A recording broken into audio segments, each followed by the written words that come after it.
நாடாளுமன்ற தொகுதி மறுவரையறை தொடர்பான கூட்டு நடவடிக்கை குழு கூட்டத்தில் பங்கேற்க வருமாறு கேரள முதலமைச்சர் பினராயி விஜயனுக்கு தமிழக முதல்வர் சார்பில் அழைப்பு விடுக்கப்பட்டுள்ளது. கூடுதல் விவரங்களை செய்தியாளர் ராஜகுமரன் வழங்க கேட்கலாம். ராஜகுமரன், வணக்கம். விவரம் என்ன?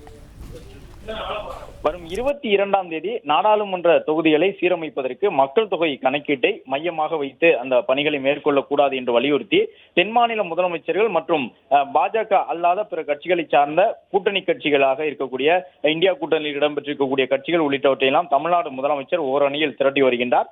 மக்கள் தொகை எண்ணிக்கை அடிப்படையில் நாடாளுமன்ற தொகுதிகளை மறுவரையறை செய்தால் தென் மாநிலங்கள் மிகப்பெரிய பாதிப்பை சந்திக்கக்கூடும், வட இந்திய மாநிலங்கள் மட்டுமே எண்ணிக்கை அதிகரிக்கும் என்ற நிலையில் தான் கேரள முதலமைச்சர் பினராயி விஜயனை சந்தித்து 22ஆம் தேதி சென்னையில் நடக்கப் போகின்ற மக்களவை தொகுதி மறுசீரமைப்புக்கு எதிரான கூட்டத்தில் பங்கேற்க வேண்டும் என்று அமைச்சர் PTR பழனிவேல் தியாகராஜன் மற்றும் தென் சென்னையினுடைய மக்களவை உறுப்பினரான தமிழச்சி தங்கபாண்டியன் ஆகியோர் இன்று தமிழ்நாடு அரசின் சார்பில் சென்று பினராயி விஜயனை சந்தித்து பேசியிருக்கிறார்கள். கேரளத்தினுடைய முதலமைச்சருக்கு இந்த அழைப்பு கடிதத்தை அவர்கள் வழங்கியிருக்கின்றார்கள். 22ஆம் தேதி நடைபெறக்கூடிய கூட்டத்திலே கேரளத்தினுடைய முதலமைச்சராகவும் இடதுசாரி கட்சியினுடைய முக்கிய தலைவராகவும் அவர் பங்கு பெற்று தங்களுடைய கருத்துக்கு ஆதரவு வழங்க வேண்டும் என்று தமிழ்நாடு அரசின் சார்பில் கேரள முதலமைச்சர் பினராயி விஜயனிடம் அமைச்சர் பழனிவேல் தியாகராஜன் தலைமையிலான இந்த குழுவினர் வலியுறுத்தியுள்ளனர். விவரங்களுக்கு நன்றி ராஜகுமரன்.